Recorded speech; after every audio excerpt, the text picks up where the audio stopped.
by email.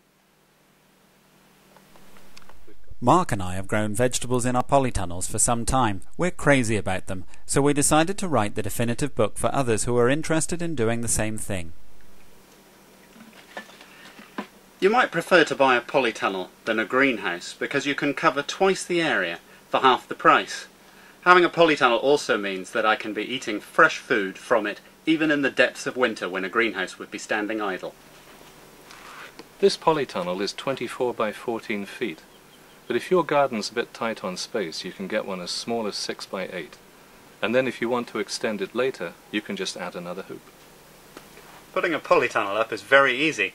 All that you do is hammer in these ground tubes, and there are different fixings that you can use if you need it to be more secure. Then the frame goes up piece by piece following the instructions, the cover slides over the top and the job's done. The cover of a polytunnel eventually gets a lot of algae on it, and this cuts down on the amount of light getting through to the inside. To deal with it, and you need to do it a couple of times a year, you need an old sheet, some rope and some organic soap-based cleaning solution. And then you floss the tunnel. Okay, Andy?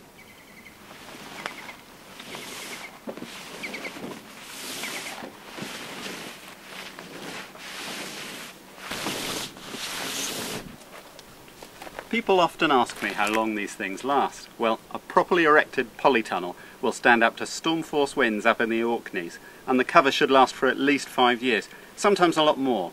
When you're finished with it, you simply cut it into sections and take it to anywhere that recycles polythene.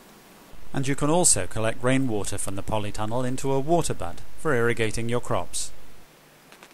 Our book is aimed at people who want to take control of what they eat and rely less on what's on the supermarket shelves.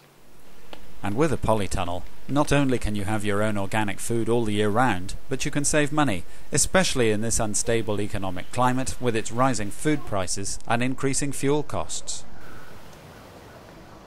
In our book we cover all sizes and types of polytunnel, including how to build your own, where to put it, how to maintain it, and the many different ways it can be used, from temporary chicken house to place to relax.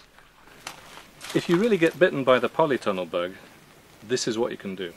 This is a big tunnel at our Organics in Dorset, and it provides year-round crops for sale and also feeds the small army of volunteer workers who pass through here on a daily basis. Our book tells you how to prepare the ground for your tunnel, describes the various bits of kit available, gives advice on how to put it up, and much, much more. The Polytunnel Handbook is available from Green Books or all good bookshops.